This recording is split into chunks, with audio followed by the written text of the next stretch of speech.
அசத்தலான சுவையில் 2 tiffin recipe பார்க்கலாங்க. இது வந்து 1 கப் ரவை மரவள்ளி கிழங்கு இருந்தால் போதும். சூப்பரான டேஸ்ட்டில் டிஃபன் செஞ்சு முடிச்சிடலாம். அதுவும் கம்மியான நேரத்தில் குறைஞ்ச பொருட்களை வச்சு. இந்த ரெசிபியை பார்த்தீங்கன்னா நீங்கள் டிஃபனாகவும் யூஸ் பண்ணிக்கலாம். ஈவினிங் டைமில் குழந்தைங்களுக்கு ஸ்நாக்காகவும் செஞ்சு கொடுக்கலாம். டேஸ்ட் அவ்வளோ சூப்பராக இருக்கும். இந்த ரெசிபியை கட்டாயமாக உங்கள் வீட்டில் மிஸ் பண்ணிடாமல் செஞ்சு பாருங்கள். இப்போ வாங்க இந்த 2 ரெசிபியையும் எப்படி செய்கிறதுன்னு பார்க்கலாம். ஒரு மிக்ஸி ஜார் எடுத்துக்கோங்க. அதில் அரிசி மாவு 1 கப் சேர்த்துக்கோங்க. உங்களுக்கு எவ்வளவு தேவையோ அதுக்கு தகுந்த மாதிரி எடுத்துக்கோங்க. 1 கப் ரவை சேர்த்துக்கோங்க. வறுத்த ரவை வறுக்காத ரவை எது வேணாலும் சேர்த்துக்கோங்க. 2 டேபிள் ஸ்பூன் தயிர் சேர்த்துக்கோங்க. தண்ணி வந்து 1.25 கப் சேர்த்துக்கோங்க. கரெக்டாக இருக்கும். இப்போ இதை வந்து நல்லா ஃபைன் பேஸ்ட்டாக அரைச்சிட்டு வந்துடுங்க. கட்டி இல்லாமல் நல்லா அரைச்சிக்கோங்க. இப்போ பார்த்தீங்கன்னா மாவு அரைச்சிட்டு வந்துட்டேன். நல்லா ஃபைன் பேஸ்ட்டாக அரைச்சிக்கணும். குறகுறப்பாலாம் அரைக்கக்கூடாது. இப்போ இதை வந்து ஒரு பவுலுக்கு மாற்றிக்கலாம். இப்போ நான் பவுலுக்கு மாற்றிக்கிறேன். மாவு ரொம்ப திக்காக இருக்கிறதுனால நான் கொஞ்சம் எக்ஸ்ட்ரா தண்ணி ஆட் பண்ணிக்கிறேன். ஏன்னா ரவை சேர்த்துருக்கிறதுனால ரவை ஊறுறதுக்கு நமக்கு தண்ணி எக்ஸ்ட்ரா தேவைப்படும். அதனால தான் நான் சேர்த்துக்கிறேன். இப்போ நல்லா கலந்து விட்டுக்கலாம். உங்களுக்கு நான் கரெக்டான கன்சிஸ்டன்சியில் நீங்கள் அரைச்சிக்கிட்டீங்க அப்படின்னா எக்ஸ்ட்ரா தண்ணி சேர்க்க தேவையில்லை. இப்போ நான் காட்டுறேன் பாருங்கள். இந்த பக்குவத்துக்கு இருக்கணும். இந்த அளவுக்கு தண்ணியாக இருந்துச்சு அப்படின்னா நீங்கள் எக்ஸ்ட்ரா தண்ணி ஆட் பண்ணாதீங்க. திக்காக இருந்தால் மட்டும் கொஞ்சமாக தண்ணி சேர்த்துக்கோங்க. 2 பச்சை மிளகாய், 1/2 இன்ச் அளவுக்கு இஞ்சி 2ஐயும் சேர்த்து இடித்து வச்சுருக்கேன். அதை இதில் சேர்த்துக்கிறேன். கட் பண்ணி சேர்க்குறத விட இது போல் இடித்து சேருங்க, ரொம்ப நல்லாயிருக்கும். இப்போ 1 டீஸ்பூன் சீரகம் சேர்த்துக்கிறேன். குட்டி குட்டியாக நறுக்கின தேங்காய் துண்டுகள் வந்து ஒரு 3 டேபிள் ஸ்பூன் அளவுக்கு சேர்த்துக்கிறேன். பொடியாக நறுக்கின வெங்காயம் பெரிய சைஸில் 2, கொஞ்சம் கொத்தமல்லி இலை, கருவேப்பிலை இது எல்லாத்தையுமே சேர்த்துக்கலாம். வெங்காயம் வந்து உங்களோட விருப்பம், அதிகமாக சேர்த்திங்கனாலும் சேர்த்துக்கலாம், நல்லா இருக்கும். இதில் வந்து மரவள்ளி கிழங்கு ஒரே ஒரு கிழங்கு பெரிய சைஸில் எடுத்து தோல் நீக்கிட்டு நல்லா கழுவிட்டு துருவி வச்சுருக்கேன். அதை சேர்த்துக்கிறேன். உப்பு தேவையான அளவு சேர்த்துக்கிறேன். நான் பச்சை மரவள்ளி கிழங்கு தான் சேர்த்துருக்கேன். இப்போ இது எல்லாத்தையுமே நல்லா கலந்து விட்டுக்கலாம். உங்களுக்கு தேவைப்பட்ட இதில் பேக்கிங் சோடா சேர்த்துக்கலாம். ஆனால் பேக்கிங் சோடா சேர்க்காமல் செஞ்சாலும் நல்லா வரும். நான் பேக்கிங் சோடாவில் எதுவுமே சேர்க்கலை. இப்போ பாருங்கள் நல்லா கலந்தாச்சு. மாவு ரெடி ஆகிடுச்சு. இப்போ நம்ம வந்து கடாயில் ஊற்றி எடுத்துக்கலாம். இப்போ நாங்கள் கடாய் ஹீட் பண்ணி வச்சுருக்கேன். நீங்கள் எந்த கடாய் வேணாலும் எடுத்துக்கோங்க. நான்ஸ்டிக் பேன் வேணாலும் எடுத்துக்கோங்க. அதே போல் ஆப்பக்கடாய் இருக்குது பாருங்கள், அது வேணாலும் எடுத்துக்கோங்க.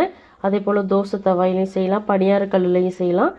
இப்போ எண்ணெய் சேர்த்துக்கலாம். எண்ணெய் சேர்த்துட்டு நல்லா சூடானதுக்கப்புறம் மாவு சேருங்க. கடாய் எண்ணெய் எல்லாமே நல்லா சூட்டில் இருக்கணும். மாவு தேவையான அளவு சேர்த்துட்டு லைட்டாக திரட்டி விட்டுக்கோங்க. திரட்டி விட்டதுக்கப்புறம் மூடி சேர்த்துட்டு மீடியம் அல்லது லோ ஃப்ளேமில் வச்சுட்டு குக் பண்ணுங்கள். நல்லா குக் ஆகட்டும். ஏன்னா மாவு நம்ம திக்காக ஊற்றி இருக்கிறதுனால உள்ளாரெல்லாம் நல்லா வேகணும். இப்போ பார்த்தீங்கன்னா ஓரளவுக்கு நல்லா வெந்துருச்சு. மேலே அடியில் எல்லாம் வெந்துருச்சு. இப்போ திருப்பி விட்டு இன்னொரு சைடு குக் பண்ணிக்கலாம். நல்லா கோல்டன் கலரில் கிடைக்கணும். அப்போ தான் நல்லாயிருக்கும். நல்லா கிறிஸ்பியாக கிடைக்கும் உங்களுக்கு. அதே போல் வெளியில் கலர் மாறிடுச்சுன்னு சொல்லிட்டு எடுக்காதீங்க. உள்ளாரெல்லாம் நல்லா வெந்திருக்கான்னு செக் பண்ணி பார்த்துட்டு வெளியில் எடுங்க. கத்தியை வச்சு லைட்டாக குத்தி பார்த்தீங்க அப்படின்னா உள்ள மாவு வெந்திருக்கா இல்லையான்னு நல்லா கரெக்டாக தெரியும். குத்தி பார்த்தீங்கன்னா மாவாக இருந்துச்சு அப்படின்னா இன்னும் கொஞ்சம் நேரம் நீங்கள் வேக வச்சுக்கோங்க. அப்படி இல்லைன்னா வெளியில் எடுத்துடலாம். இப்போ நான் பிளேட்டுக்கு மாற்றிக்கிறேன். எவ்வளோ கலர்ஃபுல்லாக இருக்குது பாருங்கள். பார்க்கும்போதே தெரியுது வெளியில் எந்த அளவுக்கு நமக்கு கிறிஸ்பியாக இருக்குது அப்படின்றது. இதுக்கு வந்து நான் வேர்க்கடலை சட்னி தான் வச்சுருந்தேன். ரொம்ப நல்லா இருந்தது. நீங்கள் தேங்காய் சட்னி கூட வச்சுக்கலாம். ஓப்பன் பண்ணி காட்டுறேன் பாருங்கள். வெளியில் நல்லா கிறிஸ்பியாக உள்ள சாஃப்டாக சூப்பராக இருக்கும். அந்த தேங்காய் மரவள்ளி கிழங்கெல்லாம் கடித்து சாப்பிடும்போது ரொம்ப அருமையாக இருக்கும். கண்டிப்பாக பசங்களுக்கு வீட்டில் செஞ்சு கொடுங்க. ரொம்ப டேஸ்டியாகவும் இருக்கும். இதை வந்து நீங்கள் பணியாரக்கல்லில் பணியாரமாகவும் ஊற்றி கொடுக்கலாம். அவ்வளோதான். இப்போ இன்னொரு ரெசிபி எப்படி செய்கிறதுன்னு பார்க்கலாம். இது செய்கிறதுக்கு ஃபஸ்ட்டு ஒரு மிக்சிங் பவுல் எடுத்துக்கோங்க. அதில் 1 கப் ரவை சேர்த்துக்கோங்க. 1 கப் மோர் சேர்த்துக்கோங்க. மோர் இல்லை அப்படின்னா 1/2 கப் தயிர் சேர்த்துக்கோங்க. இப்போ இது 2ஐயும் நல்லா கட்டி இல்லாமல் கலந்து விட்டுக்கோங்க. கொஞ்சம் கூட கட்டி இருக்கக்கூடாது. நல்லா மிக்ஸ் பண்ணி விட்டுக்கோங்க. மிக்ஸ் பண்ணி விட்டுட்டு இதை ஒரு 10 நிமிஷத்துக்கு அப்படியே ஊற வச்சுருங்க. அல்லது 5 நிமிஷத்துக்கு ஊற வைங்க. நல்லா ஊறட்டும். இப்போ பார்த்தீங்கன்னா 10 நிமிஷம் நல்லா ஊறிடுச்சு. நீங்கள் 5 நிமிஷம் ஊற வச்சிங்கன்னா கூட போதும். இப்போ மறுபடியும் ஒரு தடவை கரண்டியை வச்சு நல்லா அழுத்தம் கொடுத்து மிக்ஸ் பண்ணிக்கோங்க. ஒரு 2லேருந்து 3 நிமிஷம் நல்லா மிக்ஸ் பண்ணி விட்டுக்கிட்டே இருந்தீங்கன்னா ரவை வந்து நல்லா சாஃப்டாக ஸ்மூத்தாக நல்லா நமக்கு சூப்பராக கிடைக்கும். இப்போ பாருங்கள், நான் 2-3 நிமிஷம் மிக்ஸ் பண்ணி விட்டேன். எவ்வளோ அழகாக நமக்கு கிடைச்சிருக்கு பாருங்கள். மாவு நல்லா சாஃப்டாக ஸ்மூத்தாக இருக்குது பாருங்கள். இந்த ஸ்டேஜில் 1 டீஸ்பூன் சீரகம், 2 பச்சை மிளகாய் பொடியாக நறுக்குனது, ஒரு 1/2 டீஸ்பூன் இஞ்சி, பொடியாக நறுக்கின வெங்காயம் 2, பொடியாக நறுக்கின மல்லி இலை சேர்த்துக்கோங்க, பொடியாக நறுக்கின கருவேப்பிலை, ஒரு 1/4 டீஸ்பூன் அளவுக்கு மஞ்சள் தூள், 1/4 கப் வந்து கடலை மாவு சேர்த்துக்கோங்க, பெருங்காயத்தூள் வந்து ஒரு 1/4 டீஸ்பூன் சேர்த்துக்கோங்க, உப்பு தேவையான அளவு சேர்த்துக்கோங்க. இப்போ கடைசியாக வந்து ஒரு 1/4 கப் அளவுக்கு தண்ணி சேர்த்துக்கோங்க. ரொம்ப எக்ஸ்ட்ரா சேர்க்க வேணாம், கரெக்டாக 1/4 கப் சேருங்க போதும். இப்போ இது எல்லாத்தையுமே நல்லா கலந்து விட்டுக்கலாம். இது மாவு வந்து பார்த்திங்கன்னா ஓரளவுக்கு திக்காக தான் இருக்கணும், ரொம்ப தண்ணியாகிடக்கூடாது.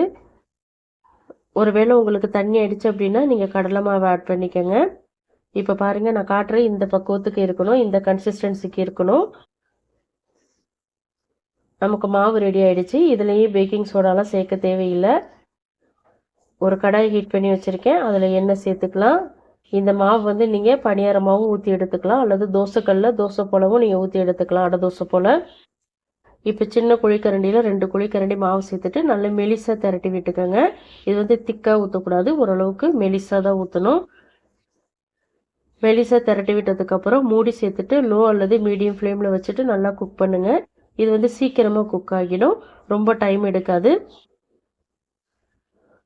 இப்போ நல்லா வெந்துருச்சு. ஓப்பன் பண்ணிவிட்டு இன்னொரு சைடு திருப்பி விட்டுக்கலாம்.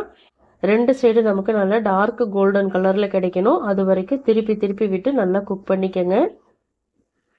தேவைப்பட்ட இதில் நீங்கள் தேங்காய் துருவல் சேர்த்துக்கலாம், அல்லது கேரட், உருளைக்கிழங்கு இது போல் துருவி கூட நீங்கள் சேர்த்துக்கலாம், ரொம்ப நல்லா இருக்கும். அதே போல் எண்ணெய் வந்து உங்களோட விருப்பம் தான், அதிகமாக சேர்க்கணுன்னாலும் சேர்த்துக்கோங்க, கம்மியாக சேர்க்கணுன்னாலும் சேர்த்துக்கோங்க. இப்போ 2 சைடுமே நல்ல கலர் மாதிரி வந்துருச்சு.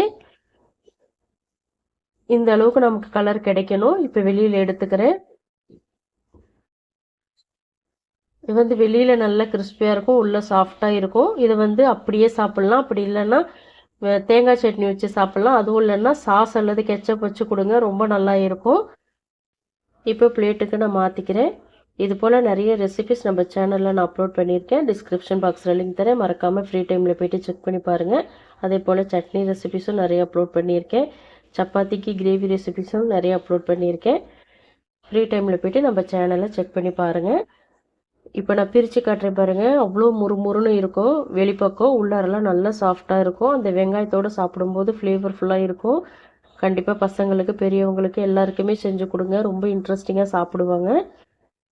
இந்த ரெசிபி கட்டாயமாக உங்களுக்கு பிடிச்சிருக்குன்னு நம்புகிறேன். பிடிச்சிருந்தால் லைக் பண்ணுங்கள், உங்கள் ஃப்ரெண்ட்ஸ் அண்ட் ஃபேமிலி மெம்பர்ஸ் எல்லாருக்குமே நிறைய ஷேர் பண்ணிவிடுங்க. இது போல் இன்ட்ரெஸ்டிங்கான ரெசிபிஸ் தெரிஞ்சுக்க மறக்காமல் அனிதா டேஸ்டி கார்னர் தமிழ் சேனலை சப்ஸ்கிரைப் பண்ணிக்கோங்க. தேங்க்ஸ் ஃபார் வாட்சிங் ஃப்ரெண்ட்ஸ். நாளைக்கு இன்னொரு இன்ட்ரெஸ்டிங்கான ரெசிபிஸோடு சந்திக்கிறேன். பபாய்.